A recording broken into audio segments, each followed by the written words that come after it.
Okay. So our recording has started. Did everybody get? I sent out a copy of the uh, recording to everybody on Friday. Did y'all get that copy of the recording? The link to the recording? Yes, I hope.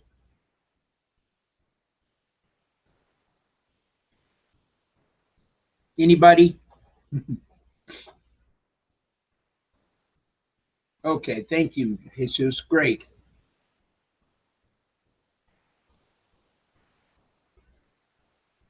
Thank you. Okay. Um, Vincent, are you here today?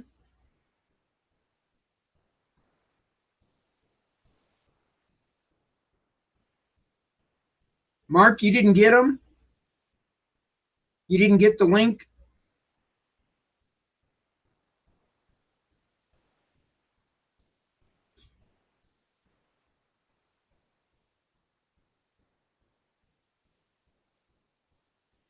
They should have gone out to everybody on Friday, I hope, because it said that they sent out on Friday. But I'll go back and I'll find out what's going on. Okay, guys. Um, but I'll send them out because I sent out the resources. I sent. Did anybody get the link? No emails on Friday at all. I sent out 2 bulk emails, and I know that they went out because I got some replies. But yeah, there you go.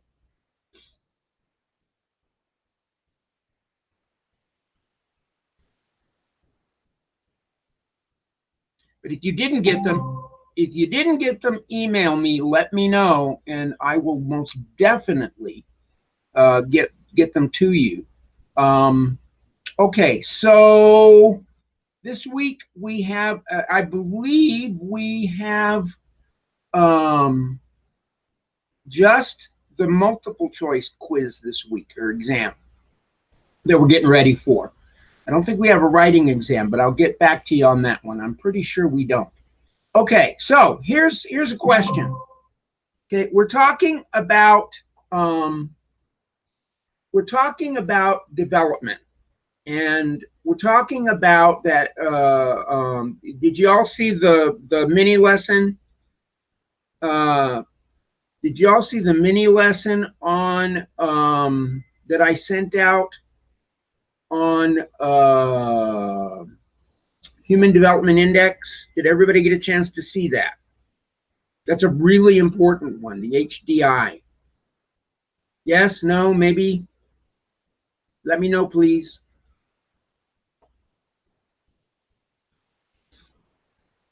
Did the mini lesson. Very good. Thank you. That's what I need to know. Okay. That mini lesson talks about human development. Um, great.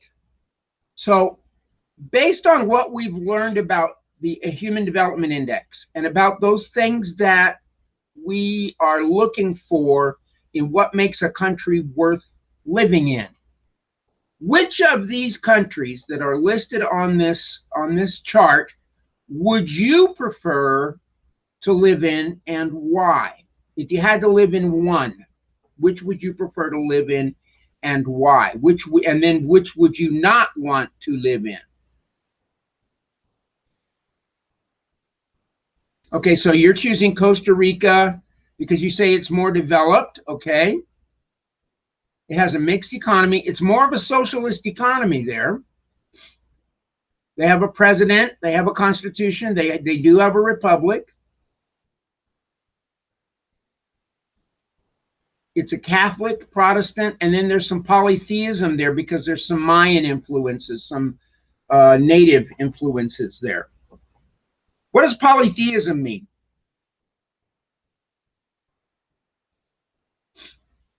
What does polytheism mean?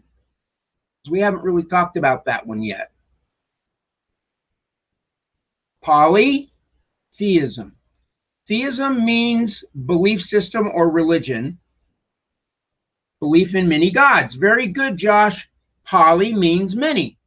So multiple gods. Okay.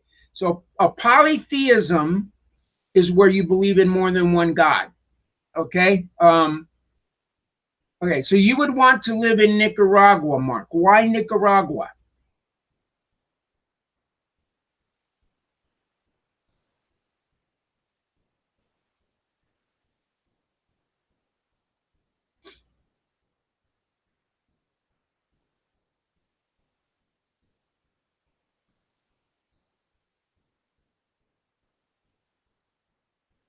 In this case, we're talking about Native American, Native indigenous religion, mostly uh, Mayan influences, which you find in Central America, all through Central America.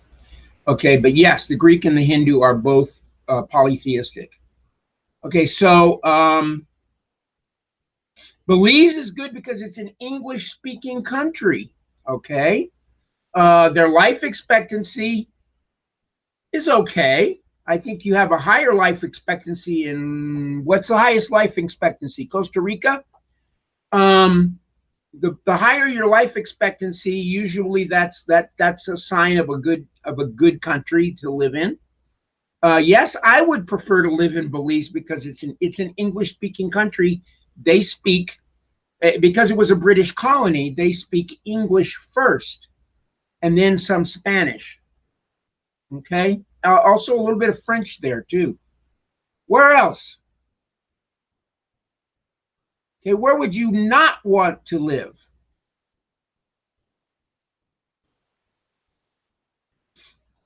Where would you not want to live?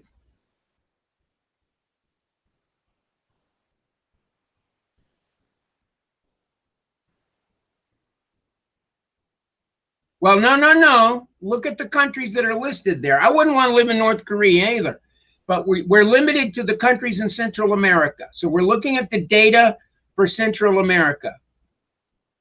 El Salvador, overpopulated, low life expectancy, very good. Okay, and they're not exactly the most stable of economies, and there's a lot of violence in El Salvador. Guatemala is another one. Yes, I would say that Guatemala would probably is a really tough country. It's a beautiful country. It's a beautiful country, especially the Mayan coast parts of Guatemala and Honduras. Okay, and Belize. Okay. All right, Honduras would be kind of tough because that's 10 million people there. Guatemala has 19 million people in it. 19 million people in it. So yeah, is there any doubt as to whether or not you got push factors or pull factors working in Guatemala? What kind of factors are working in Guatemala? Which factors would be more prevalent, push or pull? Right, Joey? You're going to have push factors. Very good. You're going to have push factors. Okay, if anybody wants to come to stage, just raise your hand and I'll let you go there, okay?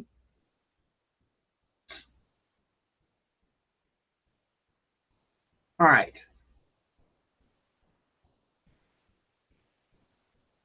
So this week we're going to be doing we're going to finish up our unit 3.05 and get into 3.06, which is our review for the unit 3. Okay, we are in unit 3. You have unit 2.06 part 1 and part 2 that still needed to be done. Have you done those? Have you done the September writing activity? I'll be downloading more of that today. Have you done your reading units 3.01, 2, 3, and 4? Have you done your Quizlets, which are in the, did everybody get the notes I just pushed out? Did everybody get the notes I just pushed out? Because it has the link to the, no? Let me push them. Let me go in and push those out. It should be broadcast. Look in your notes. You should see them. Let me see. Let me make sure I give you permissions here.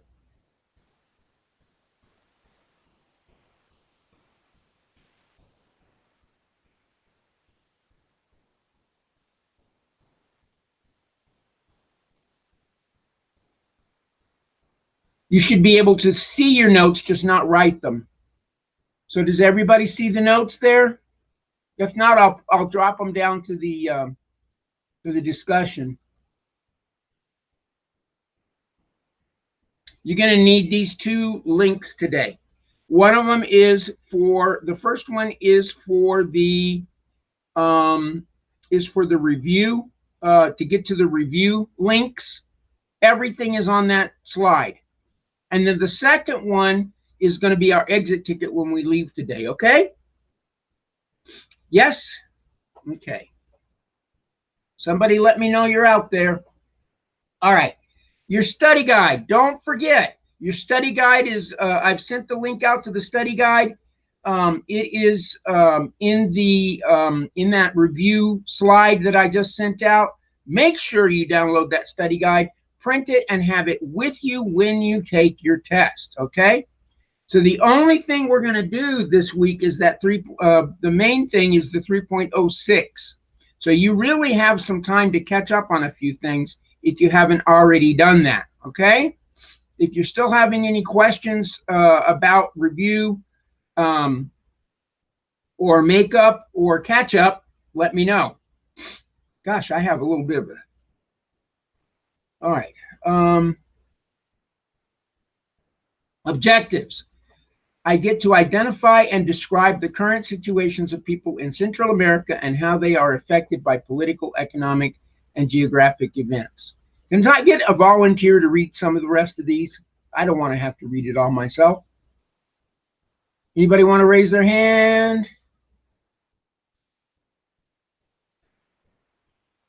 Okay, Josh, raise your hand.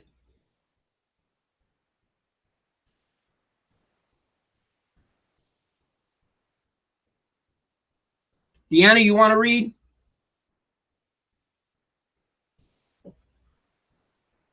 Okay, Josh, I got you. Okay, Deanna, could you read for me? I made you live. I brought you to stage. You can go on ahead and turn on your speaker. Okay, wait, what am I reading? Objectives. I get to identify and describe the current situations of people in Central America and how they are affected by political, economic, and geographic events. I get to infer, make guesses from observations and facts about key issues in Central America. Language objectives, I'll be able to use more strategies to learn information in my classes, like making good guesses, looking for my patterns, and analyzing sayings. Okay, very good. And could you read the norms for me? Norms. We will participate in class to the best of our ability. We will be good communicators. We will be polite, respectful, and courteous to everyone in our live session. We will remain focused on task. We will support each other as well. Okay, very good. Thank you so very much for doing that. Okay. If anybody else wants to share with your speaker, you let me know. Okay. Okay. Now, vision. Don't forget, we want to inspire academic and personal growth in all of you.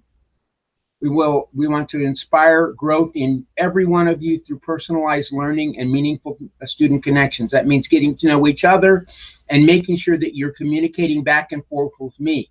I'll be sending out a few more emails to some of the people that need to catch up on some things, just to let you know what you need to catch up on.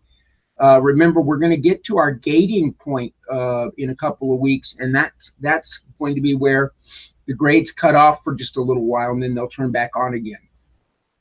Okay. Anybody else want to read this question for me?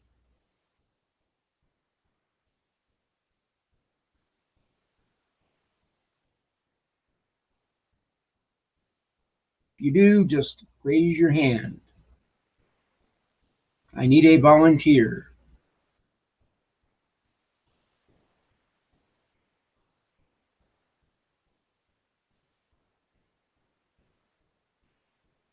Josh, I'm going to make you live. Is that, can you do it from there? Can you read for me the question? Yes, I can. All right, super. Please read the passage and see what you can infer about immigration patterns in Central America. Okay, Central now, America, let's stop right, whoa, stop right there. sorry. It says emigration, right? So are we moving from or to? We are emigration is leaving a country. There you go. Thank you very much. I need to make sure we clarify that. Okay, go forward. Central America has been a locus of I'm guessing that should be focus. Locus. No, it is a locus. A locus is kind of like a focus, but it's another word for it. Yes. Yeah. A locality. Locus is a place, a centrality. Oh, well, that makes sense. Like local. There you go. Central America has been a Central America has been a locus of migration for generations. It is characterized by rural to urban and regional migration as well as emigration abroad, particularly to the United States. A relative unknown in hemispheric migration matters until recent decades. Central America transformed from a minor to a major player during a decade of armed conflicts in the 1980s. In this period, the region also became a geographic bridge to North America for migrants from South America seeking to enter the United States. Okay. All right. So now, what are our options here? Okay. What can we infer from reading this? Okay, and I'm going to put our polling up as soon as we read those. Read the options for me, please. A. Central America has consistently had a large number of citizens emigrate north. B. Emigration from Central America rapidly increased in the 1980s due to political unrest. C. Emigration from Central America has seen a recent decline. D. Unsure, but I want to participate. Okay, so I'm going to put the poll up. What do y'all think it is? A, B, C, or D?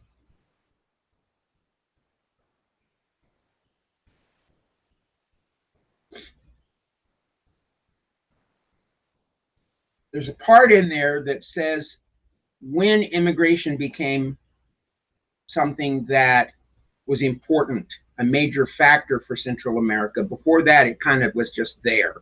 And really there wasn't a lot of migration or immigration.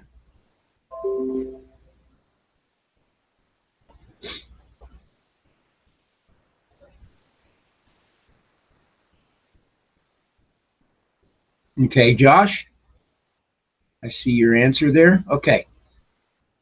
All right, so the answer should be B, guys. Immigration from Central America rapidly increased in the 1980s due to political unrest.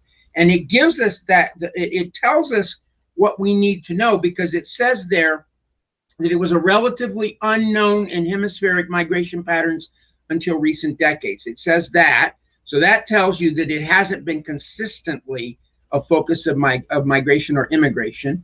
And then it says, transformed from a minor to a major player during a decade of armed conflicts in the 1980s. So that would be political unrest, right? Okay, so can you all see that? All right, let's move forward. So why do people emigrate from Central America to the United States? What are the reasons that people want to come here to the United States and leave a place like Guatemala or Honduras or Nicaragua in some respects, or El Salvador? Why? Why?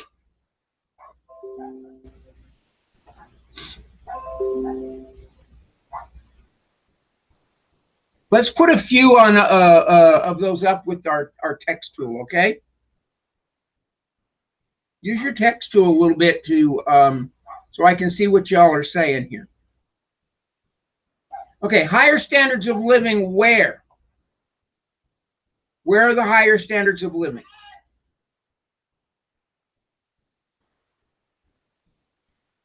In Mexico and the United States, right? Okay, in the United States. And Mexico has a fairly high standard of living compared to all the other Central American countries. More rights. Okay, so political reasons. Freedoms. Okay, go on. I mentioned something about El Salvador that's real important there too.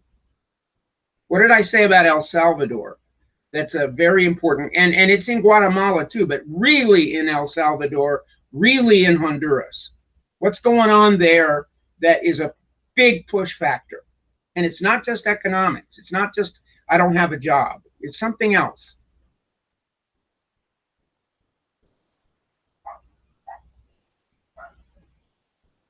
Violence. Yes. Gang violence has been very prevalent in Honduras, very prevalent in El Salvador. To some respects, it's even in Belize, believe it or not. Gangs, no food, economic instability, political instability, all of these are push factors. And then we in the United States have that higher standard of living that becomes something that others really would like to achieve, and so they make their way up north. Okay, so that's very important to understand. You're going to get asked that question. All right, so now you need to be able to identify and describe the current situation in terms of fair trade. Is fair trade good? Can I get another volunteer to read for me the advantages of fair trade and the disadvantages?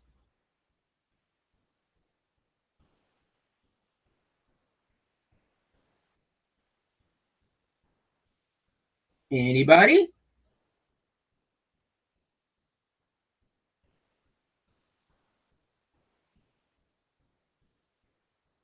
Crystal, could you do it for me?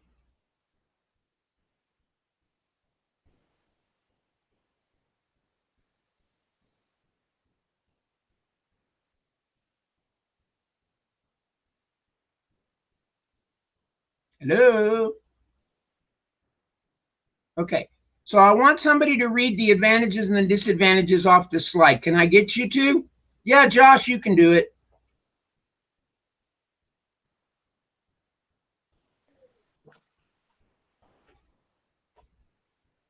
Advantages. Fair trade gives farmers a fairer price for their goods. Farmers are trained in the best farming methods, which are good for the environment. Social premiums profit from fair trade go towards paying for school and health care.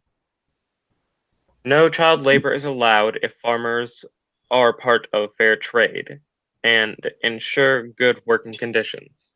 When we say fair trade, what are we talking about here? What do we mean by, when you buy a coffee and it says fair trade certified, or when you buy a pair of sandals and it says fair trade certified, what are the things we're talking about here with fair trade? What are the considerations? Okay, there's a better quality in some respects, but it means something else. A fair price for the goods. Yes, what else? Possibly that all of the workers involved get equal or at the very least similar payment. Yes, and there's no what kind of labor? Forced. Child labor. Okay, that one of the things, no child labor. Okay, but it also means a few other things. There's some ecological things with fair trade that are at issue. Okay, some ecological considerations with fair trade. And you have to, it has to be sustainable. You have to prove that you're not destroying the land that is being, that the product is being grown on or made from. You have to prove that you're actually giving your workers a fair pay and benefits, that they are able to feed themselves. All of those things come into fair trade. Okay, so what are some disadvantages? There's a lot of regulations. Okay, what else? Josh, you were going to read that for me. Disadvantages. Consumers must pay more for fair trade products. Companies that sell fair trade products often mislead their customers as to the product's origins. Mm-hmm. Most fair trade products, soap or clothes, are sold in specialized stores and therefore bought less frequently. Mm-hmm. Free trade, not good for capitalism, interferes with free market. Okay. And tariffs and taxes are still in place. All right. So yeah, they're still taxed, but they may be taxed at a lower level if they're certified fair trade. The main thing is these are, the people that are buying these products are willing to pay more to buy soap, for instance, that is being ecologically made and isn't going to harm the environment and so on and so forth, or a pair of sandals that weren't made by children, or a pair of Nikes that weren't made by children. Clothes, they're going to pay more for their clothes. This is really big with baby clothes. A lot of times you'll see baby clothes as marketed as fair trade, but fair trade it has to be certified fair trade through the United Nations and through the World Bank. It has to be certified as fair trade. You can't just say fair trade, but a lot of times that's exactly what they do. They say it's a fair trade product and then they try to sell it for more, and that's not right. Okay, moving right along. Okay, take a look at this cartoon. Based on the cartoon, what's your understanding of fair trade, and what's the subject of that cartoon? What's the cartoon's message, and what tone or emotion do the two coffee labels elicit? Okay, so you have fair trade on one side and unfair trade on the other. So tell me about them.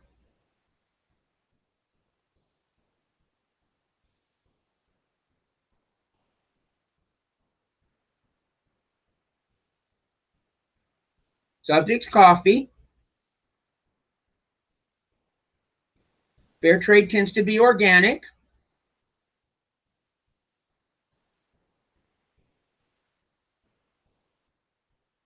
Delivered to local stores by bicycle.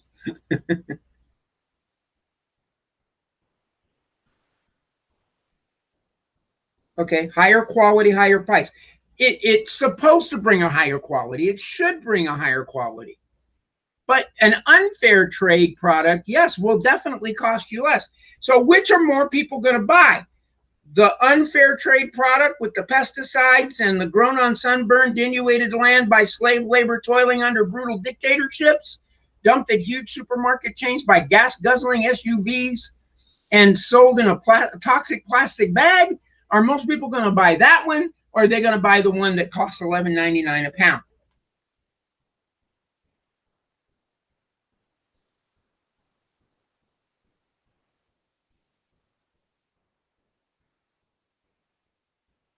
They're going to buy the cheaper one. Sure are.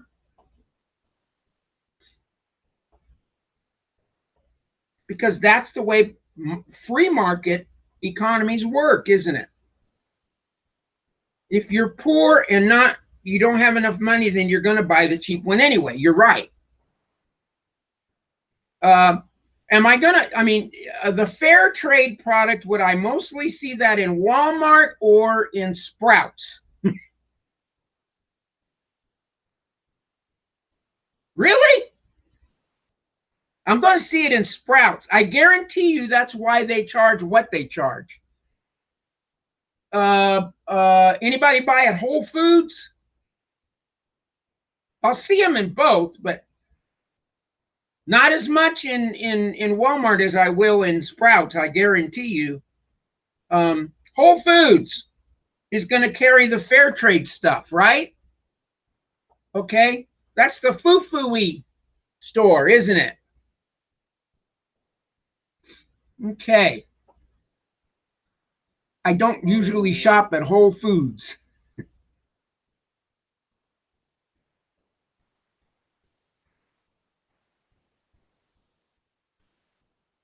Okay, guys, let's move on to the next slide.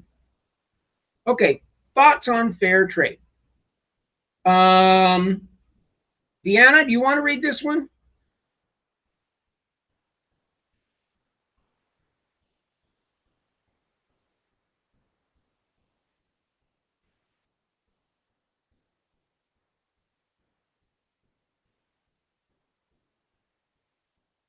Anybody want to read this one for me, please?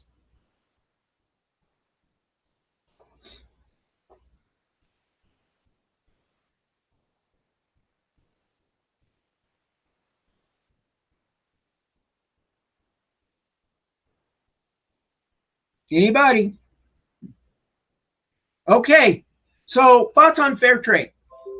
The increasing, okay, Josh, you can do it, please.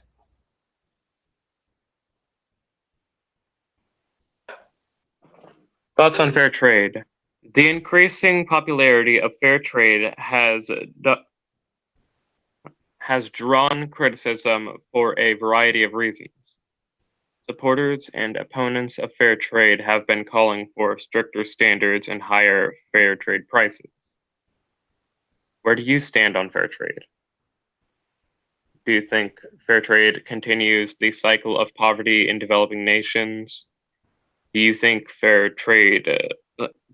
fair trade label simply means unnecessary purchases seem acceptable? And does the fair trade label matter to you? Why or why not? Okay, so let's share some thoughts about that. Does it really matter, that you got the fair trade label, and because you got the fair trade label, you're going to pay 12 bucks a pound for coffee, and if you don't have the fair trade label, you pay 3 bucks a pound for coffee? Does it matter to you?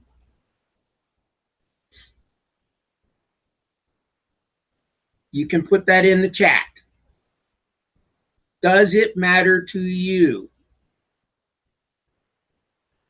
If you had the money, there you go, okay?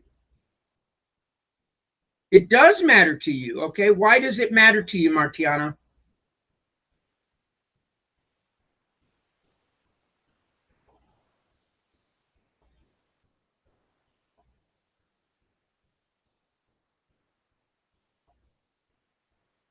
Because your conscience matters to you. Okay, that's a really good answer, and I appreciate that. So, so do you think the fair trade label is, yeah, who wants to buy coffee for $12 a pound? We may be all buying coffee for $12 a pound pretty soon, but do you think that the fair trade label is going to be a positive or a negative thing for countries in Central America that have relied on things like child labor? If your family is starving and you can send your kid out to work for 50 cents an hour, would you do it? If that meant they don't go to school, because that's what some parents do. You wouldn't do it? I wouldn't want to do it, but if you're, to be honest with you, there is an incentive there, isn't it? If you're starving and the only thing you can get is 50 cents an hour and they'll hire you, one of your kids, you're probably going to send your kids out to work at that factory unless those factories don't exist. And that's the whole point. Should we regulate those factories out of existence? And if we did, would that be helpful or hurtful in the long run? Those are the things that we're trying to consider here.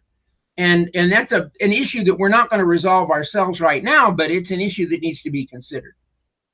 Okay. Principles of fair trade. Number one, opportunities for disadvantaged producers, like impoverished or female or that kind of thing. Transparency and accountability, fair trade practices, fair payment for goods, no child labor, no forced labor, no discrimination, gender equity, freedom of association, good working conditions, capacity building, trying to help people build up their economic capacity so they can do more, promoting fair trade, and being respectful of the environment. Those are the 10 principles of fair trade from the World Fair Trade Organization.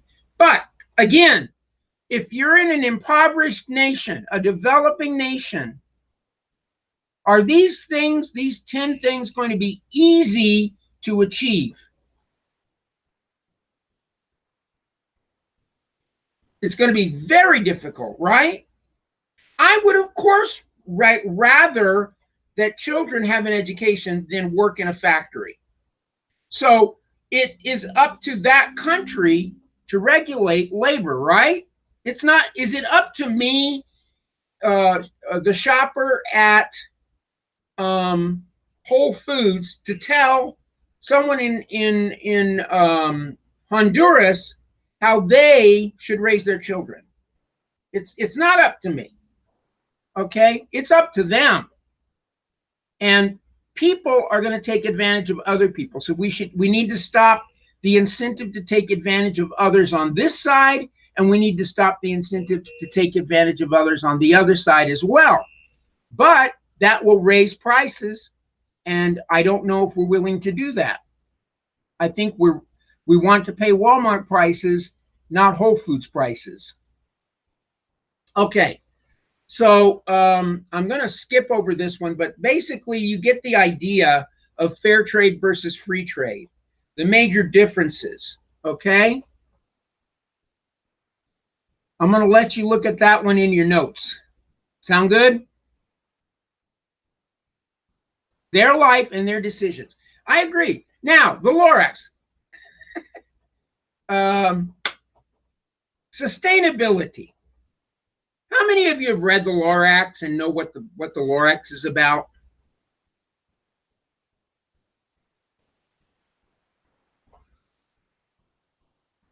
Okay. So can somebody tell me what the Lorax is about? You haven't? The Lorax is about friends, but it's also about something else.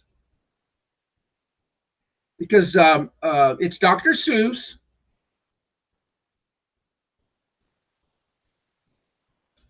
The fable isn't subtle, nor should it be. Okay? Dr. Seuss personifies the industry with Onceler to draw interest and attention to unchecked corporate greed as a threat to nature. The Lorax sounds the warning siren. Yes? It's careful of the environment. Yes, absolutely. The whole point about it is that you've got this guy, the Lorax, who says, I speak for the trees. And everybody else, the Oncelers, are going around cutting down the trees, and they only use it once, right? And he says, I speak for the trees. And his basically it is, if you cut it down and you get rid of it, you don't have it anymore. So on a certain level, we are all responsible for the fate of the environment. That's the idea behind the Lorax. And if you haven't read the Lorax, it's really a fun little book to read. And there is a movie. You can watch the movie. I wasn't too impressed with the movie, though. I think the book is better. Okay, so is it right to be complicit with big companies that want to make a profit at the detriment of these countries?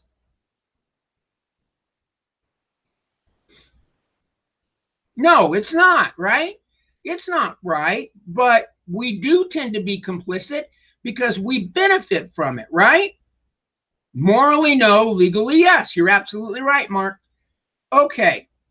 So again, geography. How does the Lorax message of sustainability relate to Central America? Look at what we have here. So when you think of green deserts, what do you think of?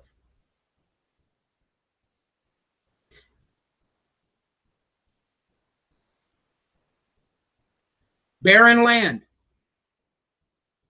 Yeah. If we're gonna grow this stuff and then just cut down everything, just like the Lorax warns about, you're gonna have problems. Dead plants.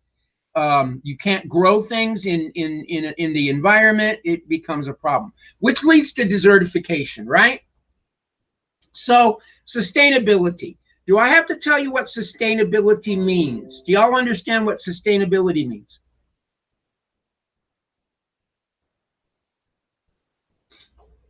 Okay, guys, I'm going to put back out the link to the exit ticket. I want you all to do this exit ticket online, please. So I'm going to put the link to the exit ticket out, and I'm going to end the class here. Okay? There's your link to your exit ticket. All right, guys, let me see. Hold on. Let me make sure that yeah, that's right. Okay. Any questions before we go? All right. Make sure you do that exit ticket, please. Make sure you do that because I will be taking a look at those, and I'll try to give you a little extra credit. Okay. All right. You might find some extra credit on your exam later this week if you do that. All righty. I'll see you guys later then. You guys have a great one.